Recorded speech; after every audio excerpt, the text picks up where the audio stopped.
What is up? And welcome to another edition of the Worship Based Coffee Podcast. I'm Jay Soleil.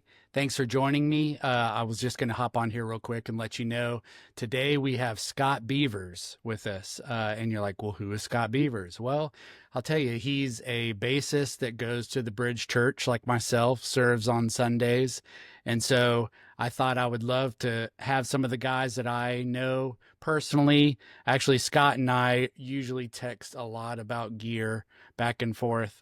So this is a really good episode talking about tone, pedals, jazz basses, all that kind of fun stuff. So anyway, let's get to it. Hello, and welcome to another podcast edition, Worship Based Coffee. I'm Jay Soleil, and today I am here with a good friend of mine and fellow bassist from the Bridge Church, Scott Beavers. Welcome, Scott.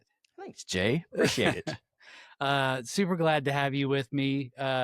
You were definitely one of the first ones on my mind to have as a guest, mainly because you and I text so much back and forth about gear stuff, whenever we're getting a new pedal or new bass or whatever. It's always, what do you think about this? You're my gas buddy. Exactly. You're my gas enabler, you might say. Yeah, I'm sure our wives would probably not be real. Happy that's a fair assessment. And I can't just have one hobby. It's not just like music for me. It's just like music and something else. And so she's like, why can't you just have one where you spend all your money? Why do you have to have multiple where you're spending all your money in multiple places? Yes. Yeah, definitely. Well, wanted to start out with, one of the things that about the podcast is it would probably be easy for me to try to get people that are obviously they're touring, all that.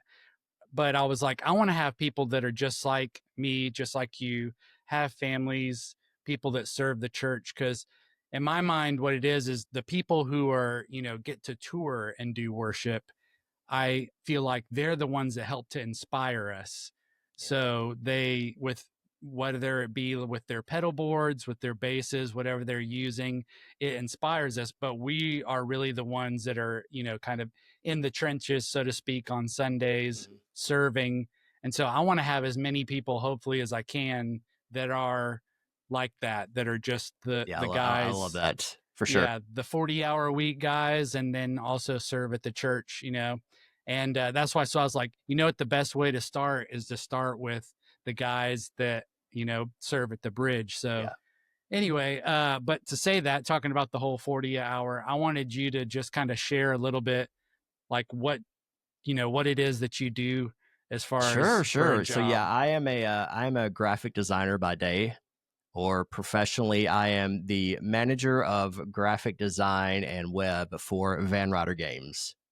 Okay. So essentially, I get to design cardboard board games all day and make websites for that company. And it is one of the most incredible jobs I could ever ask for. That's amazing. Yeah.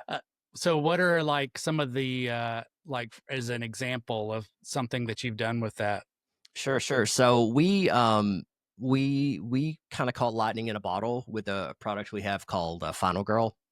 And so it is a product line that's allowed us to kind of sustain through everything. We launched that right when COVID hit, which was obviously a scary time for all of us for a myriad of reasons. And I just started with this company in January, so that was a trip. But we made it through. The game was a success, and it is, it's our evergreen at this point, which is incredible. But so I work on that one a good bit, but also I like the little small weird projects, like the project that the principal doesn't see or your art teacher doesn't see. You're just kind of back in the corner doing your own thing. That tends to be what I try to do between web and management and stuff. I love small projects and just little weird things. Nice. Well, so what would you say is like a typical work day? Like going in, like do like certain projects get allocated to different people, or are you the one? So we're a small business, so we're still at that point where, to a degree, we're still figuring that out exactly. But yeah, so my day is I kind of show up, make sure there's no fires to put out, check my email, kind of get settled in. And then for the most part, it is project based work. So I generally like to work in blocks. I don't like to break my day up. So I try to schedule my stuff so I'm on it for like a week at a time or so. Okay. And so that allows me to like really focus on that project versus like bouncing around everywhere, because having ADHD, like I try to find things to keep that at bay. And I've found that forcing myself to like focus on one project at one time it has been great for that. Oh yeah, I can imagine that because it's kind of like my wife and I have even talked about this before. It's like when you're working on something and you have to go to something else and then you come back to it. Like it takes so long Oh, it just to get does. yourself back to Yeah. where you were when you were in it before. So Yeah, I totally and yeah, so I like try to check my email like at the beginning and the end of the day, and then that's it. Like close the window. If there's a fire, an emergency, somebody can come find me. You know, right. I'm in the building, so like, yeah, Nice. I just it's funny you mentioned that. So I made it a point to stop wearing my Apple Watch because Oh, I okay. actually found it better for my mental health to actually become more unreachable, and to Nice. not be completely available for everybody, which has been great for everyone except my wife. And she is Yeah. not a fan of Not a that fan. because we have 5 kids Oh and yeah. they require a lot of parenting. That's true. Well, for me, like, so I am a substation electrician during the day, and one of the areas that we're in is maintenance. And so we a lot of times deal with oil and grease and gunk. And so I'll wear like latex gloves pretty much all day. And so it's always good for me, like when I get, if something is, I can just kind of look down and I don't have to, because I can't reach into my pockets and Right. with all that. So that's the reason why I've still kind of hang. But that is very freeing. I a lot of times like to put my phone in the bedroom and just be like, Mhm. you know, let it lay there and go do some stuff. Yeah. So one of the questions I wanted to ask you, because I'm always curious, is like your journey into music. How did, uh, like like how did you first start playing music, and then like how did it eventually lead to playing the bass? So funny enough, I grew up in a Southern Baptist church. And it was Same. very Southern and very Baptist. So I think the first kind of hired music director versus somebody that was just there, he came in and he had a very strong theatrical kind of thing, but he kind of sold all the youth that like, hey, we should start a youth group, and we'll make a traveling band and we'll do all this stuff. And I'm like, well, that's cool, I want to be in the band. It's like, well, what can I play? I know I can't play drums, can't do two separate things with my hands, so that limits me from drums and piano. That those two are out. And it's like, all right, guitar, no, that's taken too. So all right, bass, sure, I'll try this. And it's funny to have like fallen into it, because now like I own guitars and I'll pick up a guitar and play, and it's just like it's not the same. Oh yeah, for sure. No, like that's kind of for me. It was like that, very much that similar to that thing. It was like a moment of necessary, almost kind of like with the Beatles. I always joke about Paul joked about it, how when Stu left the group, he said that everybody looked around the room and then looked at him, and he thought, well, I guess I'm the bass player. So that was kind of how it was for me too. Uh, so what about as far as music, like in your youth and then even Yeah, now, like so what were some of the, growing up in the deep south before the internet made it kind of made growing up loving music completely different than it is, it was even 5 years after, I'd kind of gone through that stage. So, for me to find music, I would have to go to the square of the town. And the only music store was the Christian music store, or the Christian bookstore, which worked out well because I could go buy all my solid state records there and stuff like that.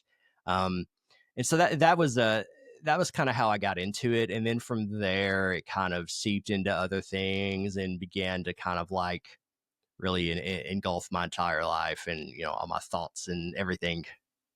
Nice. Were there any like even as you got older, any particular bands that you were kind of like some of your like favorites that you can think of Oh now? gosh, yeah. So I I have a very specific sound in my mind, and I tend to I've learned this later or more recently is that I tend to listen to people that sound like that.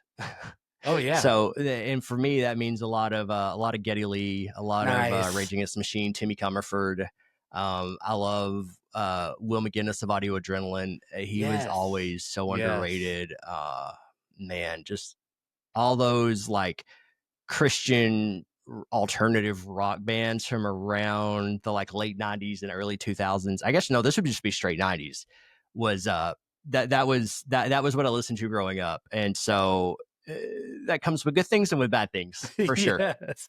Dude, I'll never forget one year I grew up in Florida in the Tampa area, and we would always go to Night of Joy at Disney.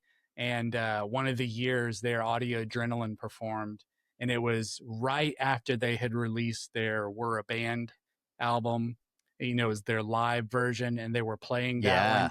And I will just never forget because Will had that long hair, had that P bass, and he was just like moshing his head. And we were just like, he looks so amazing. That was honestly they were my first concert where I was like, "Oh, you can do this." Yes. Yeah, no, it was them in Gatlinburg, Tennessee at Winter Jam. I Nice. remember it, man. Like it was that was the moment where I was like, "Oh yeah, I wanna play music for the rest of my life. This is the coolest thing I've ever seen." Nice. Well, did you have any opportunities like besides church? Like, were you ever like trying to start a band or Yeah, for anything with sure. some? So I always wanted to play music and kind of felt that calling as well. And so yeah, played in bands, did chase the dream for a while, and then kind of came to terms with it's not happening at this point in my life. Yes. It's time to put it down and be a normal human. Yes, I know. Same for me. I kind of even, we had moved here to Nashville was kind of some of those hopes for myself. But, my youngest son is special needs. And so I was just like thinking, I don't know how in the world I could go on the road full time and then leave a special needs child, with my wife to kind of handle Right. things all on her own. Uh, so you were saying you played kind of in that church band. Was Yeah, there a so yeah, point? we had a youth band where we covered, your classics, your Newsboys, your Nice. some Rebecca St. James. Let's see what else we sneak in there. A little Third Day, first album, a little bit of Some rock edge to that nice. one. Some jars of clay, maybe, and If you didn't play Flood, did you even exactly. play music in the 90s? You had to have at least three acoustic guitars on Oh stage at yeah. one And that time. one weird like carbon acoustic bass that I think every Yes. Christian bass player thought about buying. And Yes. since that day, I've never seen somebody else use that carbon I acoustic bass. I know. So I remember one year they actually came and did a show at our church. I went to a Southern Baptist church too, and they came and of the random like 5 concerts that our church held per year, that happened to be one of them. I don't know how it even happened, but it did. It was just kind of random but funny and cool. Yeah. So speaking of that, and then like I always like to ask because for myself, I know like preparing for a Sunday, like when you get that planning center, I know, excuse me, for us, we're kind of in a good spot where, for the most part, the everything's like 90% check and ready, Yeah. like at least the week of. I've read on some message boards where people have talked sometimes and they're like, oh, sometimes I don't get everything until Friday or Saturday. And I'm just like, I don't know how they do that with Yeah, like, I remember leading youth bands, and you would just like show up and be like, pick some songs. All right, we'll do these. Pretty sure the Lord that called was me to do back these when you, because these were the first ones that popped into my head. yeah, that was back when you were doing songs like, what was it? Every move I Yeah, make. where it's just 3 chords. Yep. Oh yeah, Yeah, exactly. the old So 1454. Yes, exactly. But I was just curious, like for you, like kind of what does your week look like when you're kind of like preparing for Yeah, that? so Like I how found you it's evolved. So recently we kind of at the bridge we've moved to more of a consolidated song list, which I was talking to our I don't know what his title is, Brandon. I was talking to Brandon in the back because he does song selection, just yeah about how for me like how freeing that is, that I'm not mm, having to learn like 2 songs, every 3 songs time. Yeah. every month. Hmm. It's just like it was so it made it just so much more difficult. So when we were doing that, like when I didn't know all the songs, it was a much more like in-depth process where like as soon as I would accept the planning center invite, I would like make a Spotify playlist and then just loop Right. it and loop it and loop it and loop it. And then I would learn the song. And then, obviously week of the song key changes, which for me, Right. just like, there will be some point on a Sunday when that key changes that I will play the old key. It Oh just hands yeah, down. it's just going to happen. Yeah, so I have moved to listening to the songs in advance, but I usually I'll write out my numbers. So I do the number system in a Word doc just to kind of Nice. like help learn it. But I'll go ahead and put my numbers in and stuff like that and be listening to it. And then once like especially if there's any like special bass parts, I'll kind of like listen for those. And then until it's week of when keys are finalized, that's when I will start to actually learn the songs, learn the chords. Right.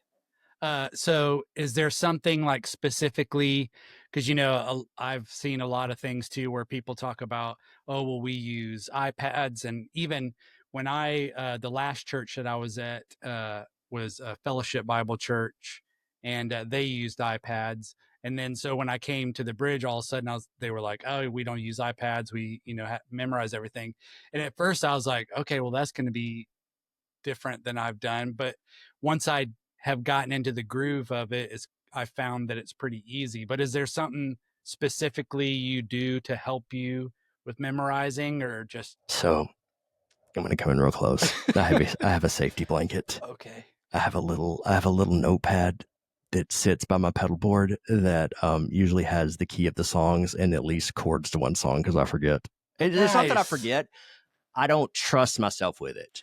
So that's more of nice. an exercise in my Yeah, own growth versus like learning songs than anything. But yeah, I used to like go all out because I was like completely paranoid about missing a single note. right. And as I've played more, I've become more comfortable in trusting that instinct because when I started at the bridge, I didn't have that instinct. I had lost it over time. And so now with time, that comes back and that's a little easier. Nice. So, like, speaking of that, because I know you said you kind of uh had the fear over that, but how do you handle like mistakes or moments when it does not go as planned? And I can tell you what I do when somebody else messes up. I look at them and start laughing.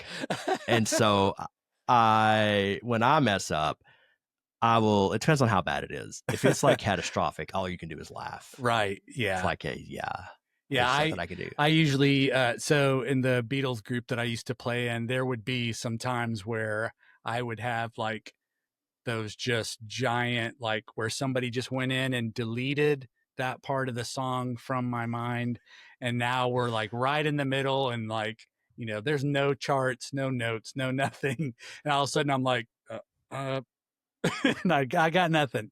And I had that last Sunday. It's funny you say that. It was Take You at Your Word, which has one chord progression the entire song. There's one thing where it's different. right. We're literally in the second verse, and I like completely forgot the chord progression. Like there was no numbers in my head. I didn't think the key was there anymore, and I'm just like, Yeah, just like a deer in just headlights. eventually, yeah, just like kind of have to like turn your brain off and be like, all right, Yeah. what do you remember practicing? Because it all comes back to practice. Like Oh, for if you sure. practice enough, you've got those instincts and you don't have to think about it on a Sunday. Yeah. Like my goal when I go in on a Sunday is I don't want to have to think about anything. Yes. For me, my truest, like what I find my most pure form of worship is to have a bass in my hands and to be on the back of a stage where nobody can see me. And like, that's just, for me, that's just like my ultimate. Like I need an instrument in my hand. If I'm in the crowd, I'm going to be distracted the whole time by like, oh, that was a sick bass run, or like that was a sick drum fill, or like, Right. well, I find that harmony distracting or something like that. It's Sure. so yeah, so I'm a terrible audience member, but like, dude, when something about when that click track comes on, like it's like the parting of the Red Sea in my brain. The left brain and the right brain part, and it's just like this calm, like this overwhelming, like, we're here, let's have some fun. I know these songs. I've been listening to them for, Right. 6 weeks. Like, I know the lyrics, like I know these songs. So I can show Yeah. up on a Sunday and know that I can worship freely. Oh yeah. Yeah, I kind of we joked about it earlier. I used to always call it to my bandmates, I would say, I just sorry I had a senior moment there. But and unfortunately I was the oldest in the group, and I seem to be the ones having the senior moments. Mhm. But I feel like as musicians sometimes that can be what makes worship difficult, is shutting off that musician part of your brain when you are in worship.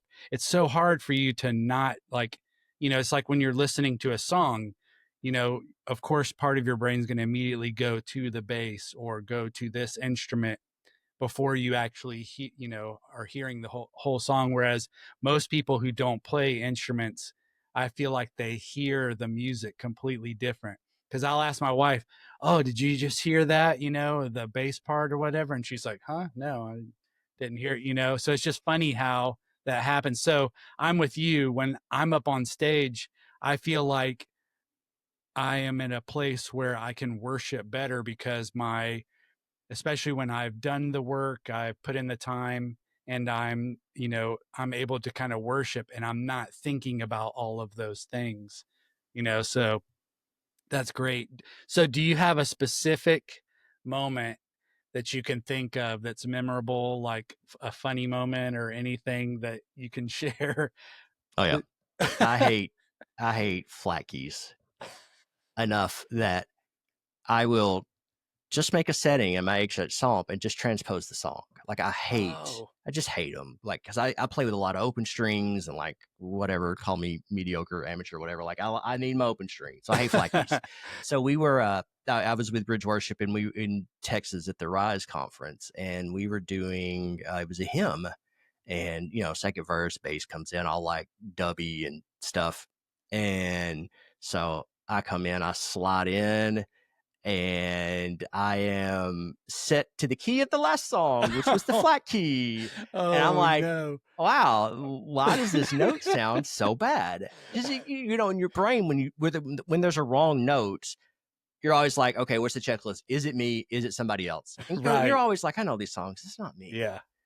So yeah, that was it. So in front of this congregation with like 17, 18-inch subs, I'm like nailing like a whole note that is a half a step off. And everybody knows that's the Right. best dissonance, is a half a step Yeah, off. exactly.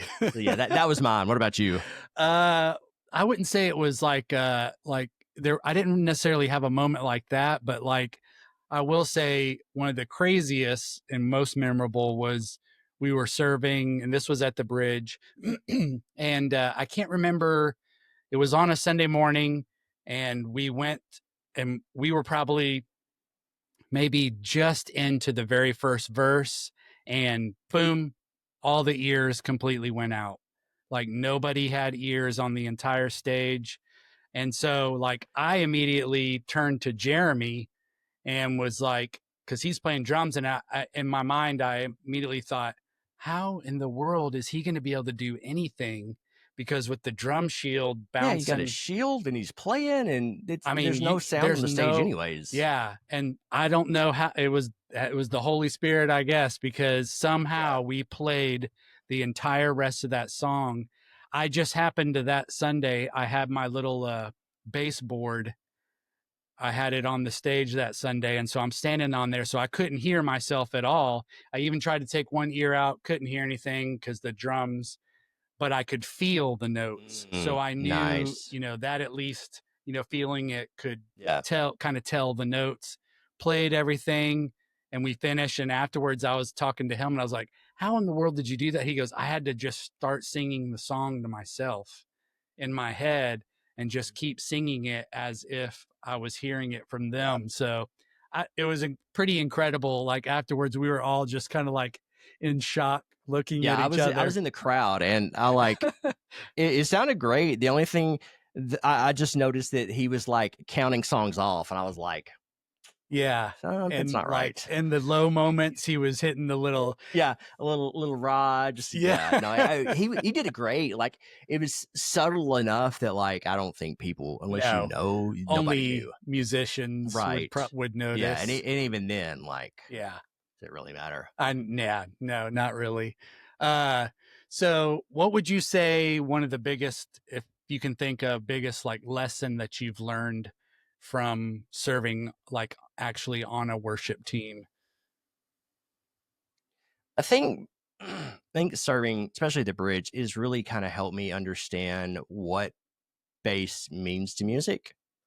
Because coming into the bridge, I thought, oh, well, we have the low end. Well, in worship music, you don't. You don't have the low end.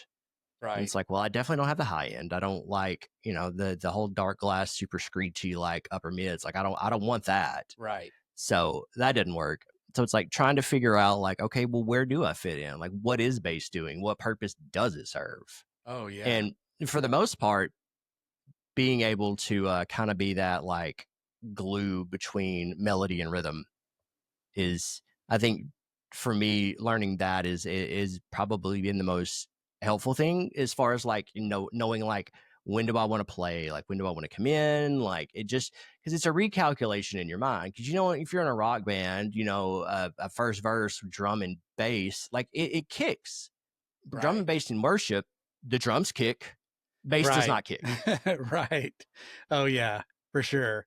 Yeah, that's something that I've, talked about is so many songs, especially lately, have a lot more sub bass in them. And even like, sometimes I play the Moog on Sundays for some of those low parts, but there are parts where the entire time you're playing, there's sub bass in there. So if you're trying to be the super low end of Yeah. that, then you're just going to make everything muddy. So Yep. it's trying to hit those mids. And so that's why so much of that like kind of fuzziness tone just helps your bass along with that low end sub to be able Yeah, to cut I think that through. I think that grit is like the Velcro for music.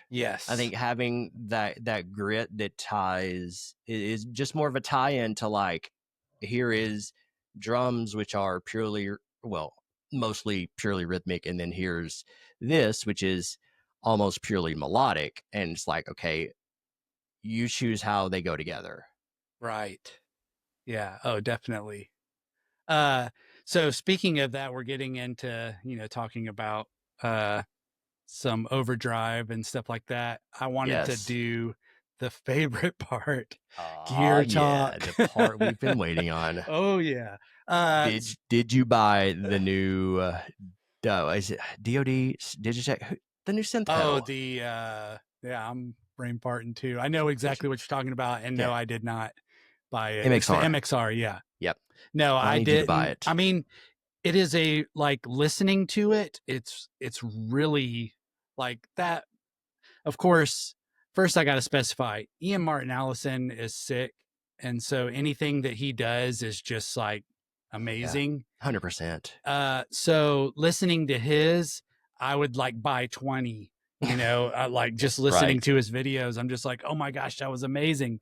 But like then once that I let that kind of die down and I was thinking about it, I was like, I'm trying to think of like the application for it for me, like right now. Like, Same. I don't have one. yeah, I mean, that's why, I love the micro synth for me, that is like what I would use it. All I would do is I'd end up taking it and trying to make it sound like the microsynth just to take up less space on my board. But I just love the microsynth. I love that fuzz and the, uh, It's just, unmistakable. Mine is I don't know what the deal with mine is. So the switch started acting up, so I soldered in a new switch, and now it's just completely jacked up. really. Yeah. Uh, I've read that, cause some people have talked about it's like the older version. It's like the metal box version and how it tracks better, sounds better. Oh, the massive like oh Hmm. yeah, for sure. Which is great, but then you got to run into a whole another thing of Oh, like power power and supply yeah. is crazy. But for me, one of the things that I did mess around with and I found is I took off the back, the little gain. Yeah, the trim pot. Yes, for Yes, sure. that really helped with me with mine because at first when I got it, I kept having this situation where it would kind of like uh, it almost sounded like it was cutting out, like it would almost like a roller coaster, like the way that the sound it would be like in really good, and then all of a sudden it would like Yeah. die down. It was So and what's I the fix for that? well, I think Because that's what that's mine's doing. well, I think that's what it is that gain structure in there with what Mhm. you have running into it. You have that has to be adjusted some to offset whatever you have. It may be like your pickups that are going into it. Maybe they're a different type of pickup. Yeah, I'm wondering if I need to run it somewhere different on my board because I've got it at the beginning and my jazz bass, those pickups are just the weakest output things in the world. So I'm wondering if Okay. maybe that's not part of it Well, because I've been I have mine right after my compressor. So, uh, at first I had thought about putting it before the compressor, but then I just was like, well, really, in truthfulness, the compressor that I have now is just so minimal. It's just really more because I use a pick a lot. It's to kind of help make those picks a little bit more even sounding. yeah. So it really makes a huge difference. So I have that, and then I go into the microsynth, and then kind of the rest of the thing. But that's what I was going to ask you. I would love to hear what your and so also for the listeners, like what your signal chain is on Sure. your Yeah. board and like So what I'm looking at it pedals. right now. So I recently rewired it. LOL. I've actually so funny enough, instead of so I did have like the we've all seen like the Vertex videos where like Mason runs these incredible things with like the little square thing. The underside of my board was covered in those. Oh yeah, yeah. And I've recently discovered that they sell Velcro that has adhesive on one side. So I've got it stuck to the back of the board, and then now my little cable tie is Velcro, so I can rewire Oh, stuff way nice. easier now. That is But anyways, brilliant. so that was my upgrade. I'm currently running directly into the JHS Moonshine as a kind of base level grit. So from there, I'm going into the dark glass vintage microtubes, which to me is their best pedal hands down. Yeah, it is. As far as like functionally useful distortion for people who aren't doing like the gent thing, I think that pedal is Yeah. incredible. Yeah. So from there it goes. So obviously I like my gain staging. So from there it goes into the big booty Judy for some Excellent. delicious ratness. Yeah. Which that pedal is become like a I can't take this off my board kind of pedal. What do you which setting do you have it on? The rat So or I have it on turbo? the regular right Okay. now. So Nice. I clicked it to turbo and I was like, I can use this too. Yep. It's so it's hard, that pedal's really hard to explain. Oh yeah. Like it does one thing. Now, if you want a bass rat, it's the best one. Oh, And it does that definitely. one thing. But like there's no like tweaking it and getting different tones out of it. Like Right. Yeah. it's just a rat. Like how much rat do you want blended in with your bass Yes. signal? And Yeah. I don't know how. There's got to be some kind of witchcraft in there because I've run parallel loops and stuff like that and just literally just split the low end off to blend in and it does not sound like that. So Yeah. I don't Yep. know what they're doing. I don't know what he's doing, but that pedal Yeah. is just my favorite distortion ever. That's awesome. I love it. And word on the street has it that he's working on a micro synth kind of thing, Yeah, I saw that. He's and kind of I am had some little very excited. teasers about Yeah. it. I think it's maybe like like you said, a microsynth version, but except in a smaller footprint. So Well, I mean, nobody uses the micro synth other than that one setting. true. So Yeah. like you Oh could yeah. literally have Oh, true. what you would have your sub octave, octave, wave, and then what your stop frequency. Right. I mean, and even that, if you told me I couldn't have start or stop frequency, I wouldn't care. Right. But yeah, So you could yeah, even do like the MXR where you had settings, kind of like how Ian did, where there's those where you step on it each time and it goes through and does different settings. yeah, So that would be pretty amazing. So yeah. after, So it. Oh, sorry. Go ahead. no, go ahead. Oh, I was gonna say. So in lieu of the microsynth being glitchy, I've taken it out and I have built something in the HX Stomp, which is Oh, next on nice. the line. The HX Stomp, which I am using for basically just anything other than gain. I don't love the bass gain staging Hmm. inside the Stomp. I need knobs. I think is what it comes down to. Oh yeah, for sure. Yeah, because you Um, just never know when things are just going to sound different in your ears. right. And so then from there, I've got some EQ stuff, just some basic stuff, and then from there, I'm going from that to the Cali 76 to the oh gosh, why can I never remember the name of you? To the Origin bass amp effects. What is it? Oh my gosh, I can't remember. Let me read then. Let me go read it.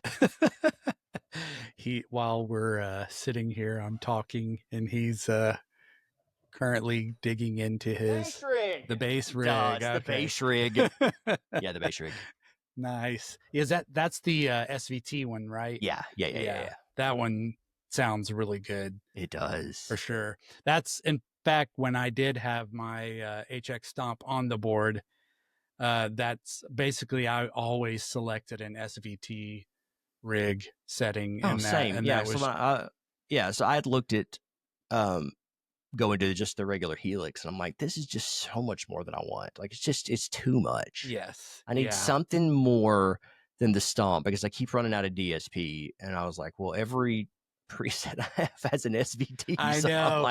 all right, well, let's just look at taking that off the board, and it frees up so much DSP Oh, for sure. because I don't change tones. Like I'll like if it's a soft song, I'll kind of play closer to the neck, but like Yeah. I have like this is my tone. Like here's my tone. It doesn't matter what I play, it always sounds like this. I don't know Right. why. It's my fingers, it's my how I EQ stuff or whatever. Like Right. that's mine. And so like that's how I have to work it. Like I don't want different things on different songs. So I'm like, Yes. okay, well that's literally just one pedal that has a an amp and a cab sim. So I'm like, okay, well let's just take that off the DSP and then I can add all kinds of other crazy stuff. Yes. Yeah. Oh, definitely. Yeah, that's how my board is basically set up that same way, and it's just basically gain stages, and that's it. Yeah. For the most part, as far as the EQ or like the DI and everything, it's just like you said, it's just running one thing, and these others are just stomp or on to create Yeah. something more, because it got to where I was so like focused on, okay, what's the next thing I can for this song, I can step on this thing or this thing, and it like I don't know, it like took too much of my short-term storage memory there trying to No, well, it goes back to what we were talking about earlier, where it's like muscle memory. yes. If I'm having to worry about clicking on, even like I have like an ambient setting where it's like a chorus and some reverb, and I like have three things built into one pedal, so I can like click it on and off. But like I use that, but yeah, other than that, it's just straight gain. Right, It's just like yeah. how much gain. Oh yeah, for sure, definitely. So basses, I know you have a couple of different ones. What are some of Yes. the ones that you're running? So I actually just pared it down to two. Oh, I'm nice. I'm in my minimalist era, so I have a J and a P. Nice. Very Yeah. cool.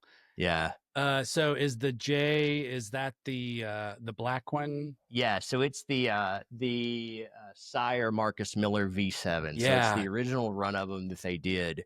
And when I got back into playing music, I kind of went to Guitar Center and I was like, all right, I guess I'll just buy a bass and played all of them. And it was just kind of the one that spoke to me.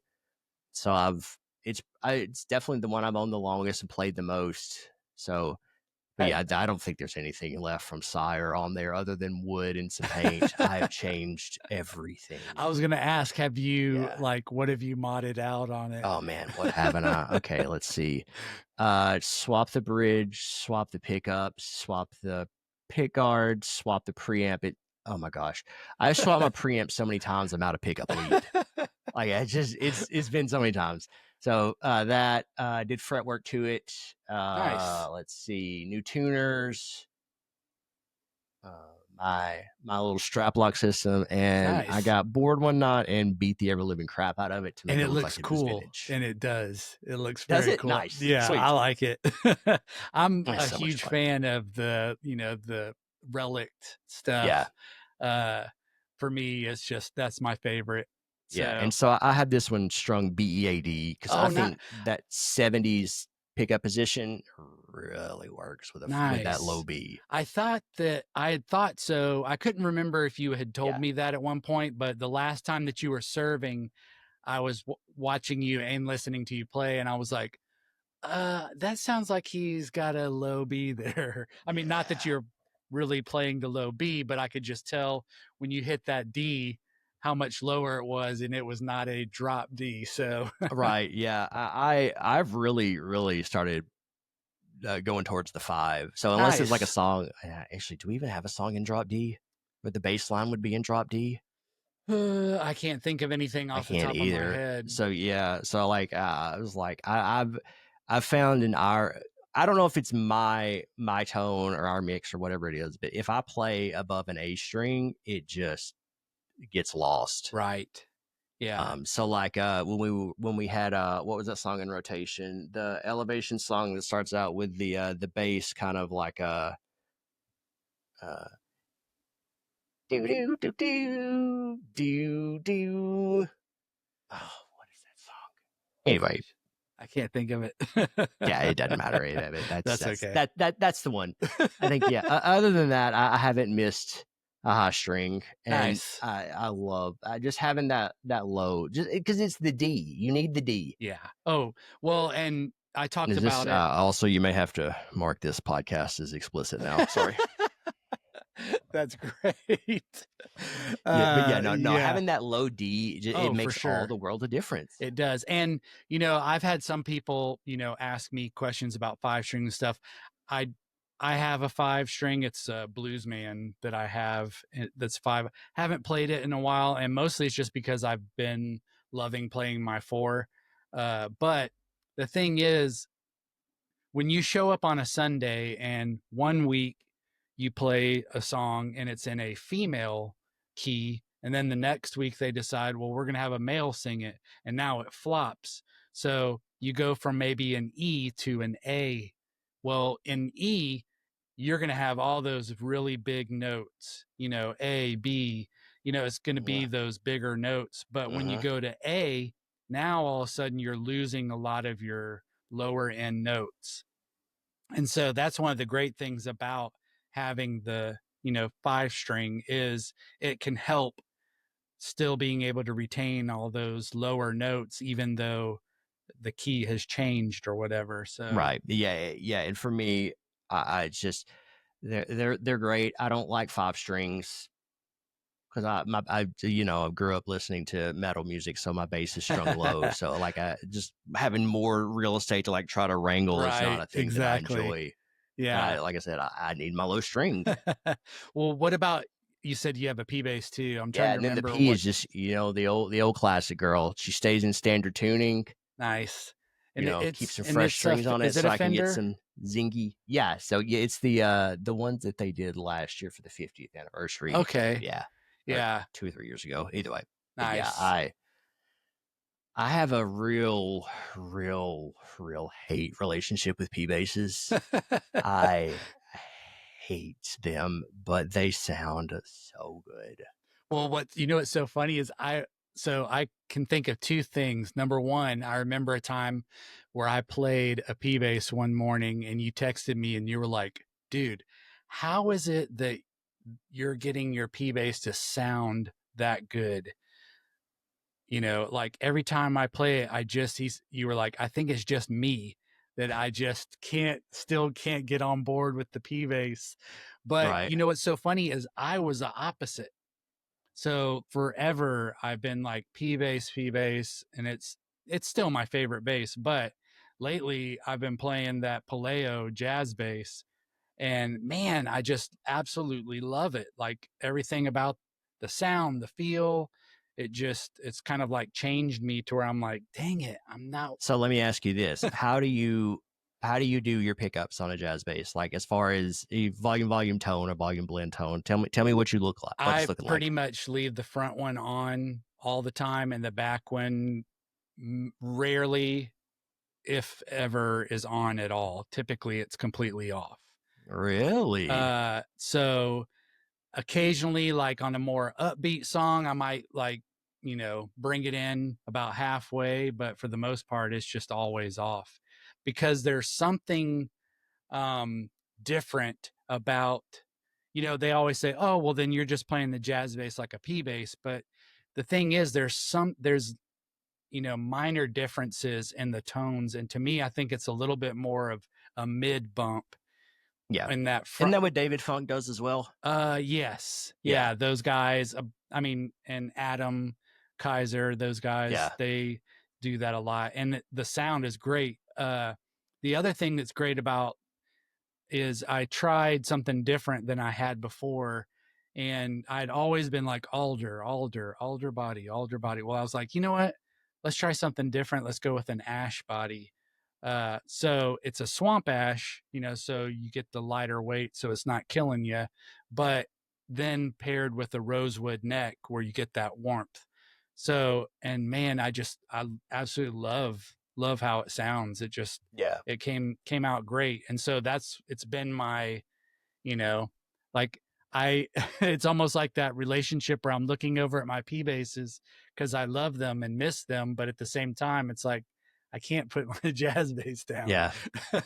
So for some reason, I always played a jazz bass, and I can't even do volume blend tone, and a selector switch, get out. Like I don't want it. So I roll 5 to 10% off. Well, probably 10% off at the front pickup. Okay. So essentially, I'm almost reversing the P. So if you think of like this would be like the center, the P pickup is kind of pushed more towards the neck. Yep. So when I roll the neck off, it kind of pushes it more towards the bridge. So Yes. it brings in more of that kind of music manny sound. Yeah. And there's something about the way a string reflects off the fretboard of a jazz bass that makes a sound that nothing else has. And I don't know why. I hear something with an E string on a jazz bass. It's almost like it's out of Yes. phase. I don't know what it is, but I can't. That's my thing. Like I need my warmth of my jazz bass. I love it. Well, I'm just curious, is there a bass that you let get away that Oh today man, you still to this day have nightmares? basses, yes. So most recently, I had this beautiful low end jazz bass. I don't know if you have been to the low end bass shop, Yeah. but you should definitely go if you haven't.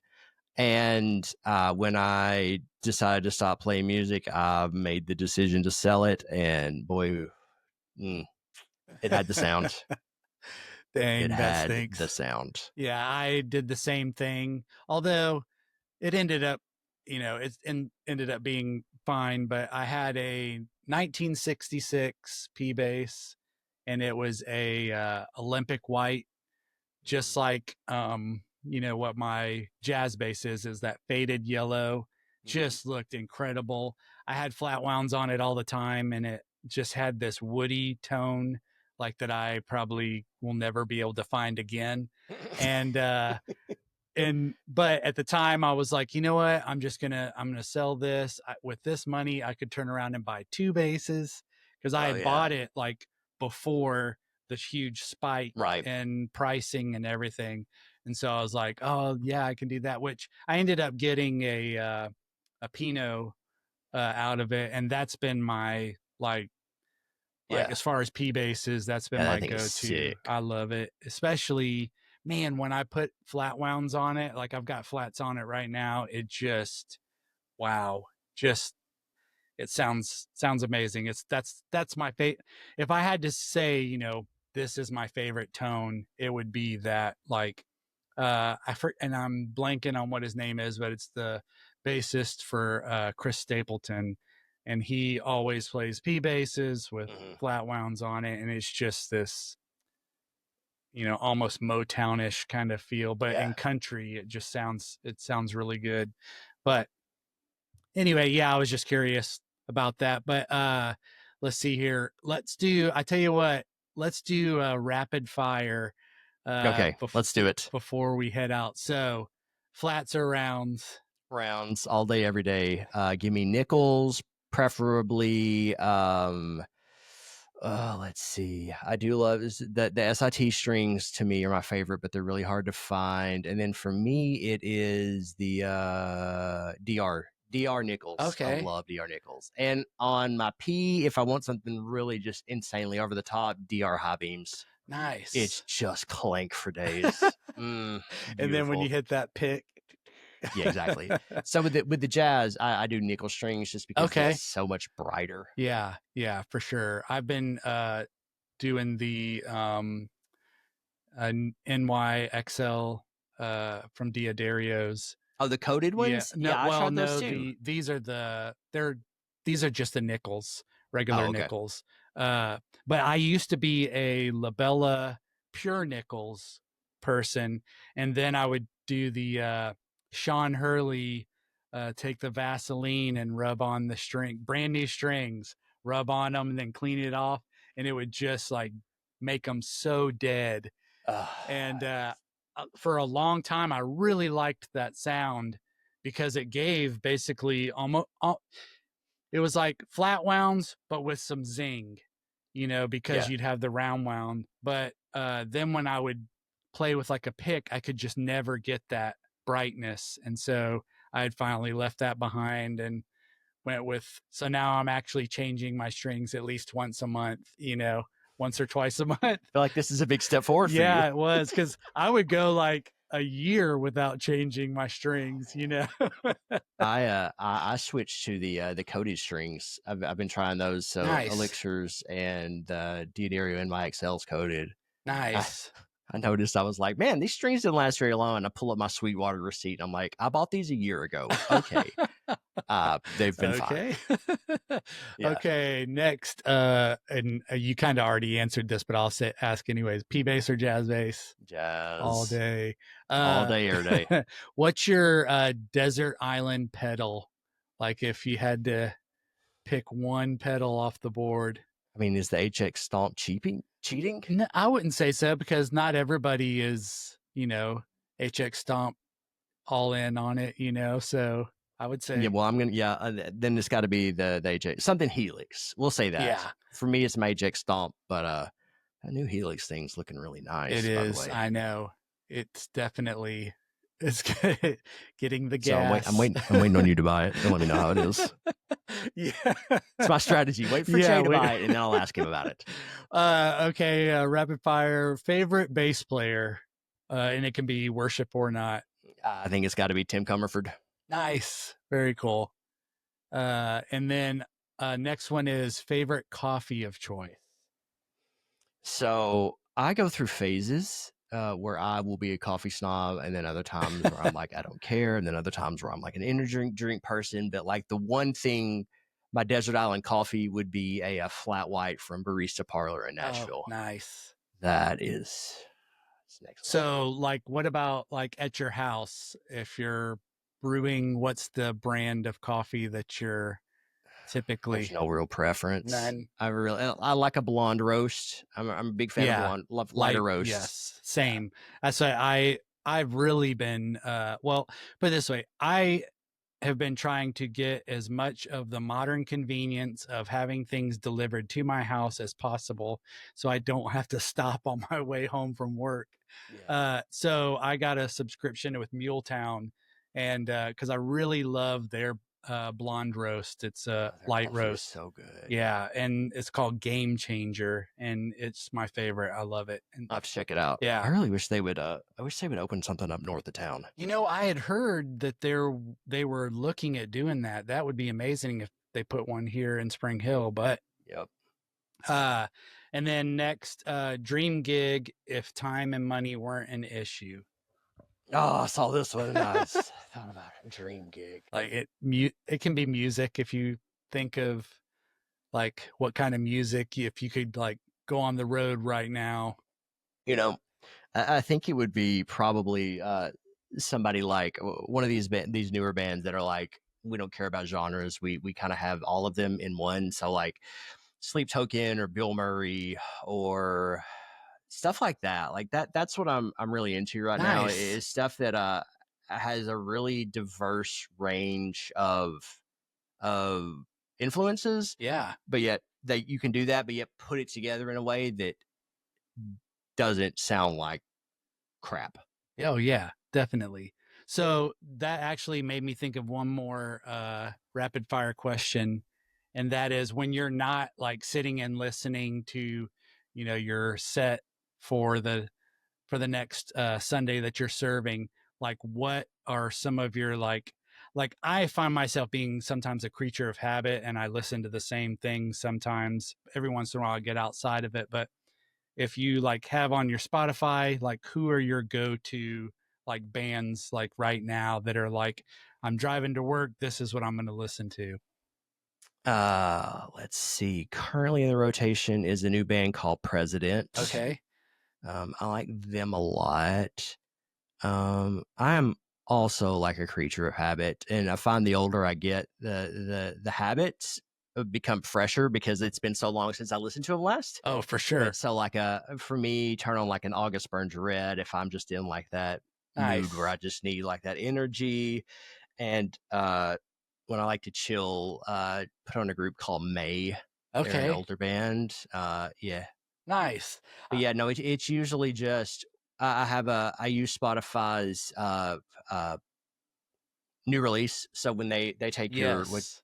what you listen to and make a new release thing, and I listen to such like garbage unlistenable music that I need as much help finding stuff that I like as I can. Oh So yeah, for sure. that's been super helpful. Well, for me, recently, it was like super, just like signed up for like $9.99 a month. It was Sirius XM. And because I was like, oh, maybe that'll be cool, because then it will keep me from like feeling like, oh well, I don't want to look on here and try and find something else. I'll just listen. It's almost like a radio station, except no commercials. uh so but they have a new channel that they just, I don't know how long ago that they started, but it's Yacht Rock. So it's just nothing but like We were having a conversation about yacht rock not too long ago in the green room. oh my gosh, it's, Michael McDonald and all that. And I'm just like, oh my gosh, I forgot how many of these songs I know, Toto, and it's some like really good bass. I mean, like some bass Oh players yeah, that I'm like, like I need to totally. look these Yeah, people up, you yeah. know? I should, you know what? I need to add some more yacht rocks in my life. I'm a very much a person of very much like extremes. Oh, for sure. So Me my too. Spotify is absolutely insane. So one song is some technical brutal death metal song, and then it's like Kesha is the next Oh, song, right. and Yeah. I love them both equally the same. That's awesome. I love it. So, just kind of wrapping things up, I wanted to ask you, what if you could like give, I guess maybe it would be to your younger self, or maybe to anybody out there who is like an aspiring worship musician, like some advice, like of getting into it, like what would you give for that? I would say time, and I think that's the hardest thing because we've become as a society so much more like instant gratification, and you know learning new skills, that's not an instant gratification. It is a long road. and that's just to get in. So like, you want to talk about the more advanced things like flowing and stuff like Mm, that. Like all that stuff just takes time, you know, take every opportunity you can get, especially if you're young, take everything, do everything. Doesn't matter if you love it. If there's an opportunity, do it. yes. I think that's one thing is especially musicians like me, like heavier music, we tend to be really snobby and dumb about things. And so like, I think just take every opportunity and just have fun. Don't approach everything. Don't try to approach everything with some kind of like surgical precision. It's okay to just like experience things just to find out if they work for you or not. Yes, totally. And you know what? Like you saying that kind of reminded me something is that I, appreciate about some of the guys at the church is the willingness to serve not only on Sundays, but also on Wednesdays. I think it's great being able to do that. And to me, that's where some of the real fun can happen. It gives you, Absolutely. uh, if you got a pedal that you're wanting to experiment with, that's a perfect time to try it. Oh, That yeah, that absolutely. that heavy overdrive, because Yep. the students will love it. Heck yeah, man. Yeah, I think so stuff like that. Like if you have an opportunity to do stuff for students, do it. Doesn't Yes. matter how long you've been playing. Like to me, I think the more I play, the more I appreciate like students and stuff like that. Of just like we don't we don't have these like we haven't been taught that we're not supposed to have fun in church yet. Right. So like you can actually go somewhere where people actually enjoy music, which is Exactly. quite different than a lot of churches on Sunday morning. Well, not Exactly. necessarily our church, but a lot of churches Yes. that I've been to, there is a real lack of any kind of pure excitement or Oh, for joy. sure. Yeah. Well, that we're right on time here. And so I just wanted to thank you again for coming on. What I'm hoping, and I haven't told Scott this, but what I'm hoping is that he can be not when I say a regular, I don't mean like, okay, hey, we're going to film another one in another 2 weeks, but like about every 4 to 5 episodes, I would love to have you back on again. Yeah, And so when Jay runs out of real guests, I'll be back, guys. that's not actually not it at all. It's that I was like, you know what?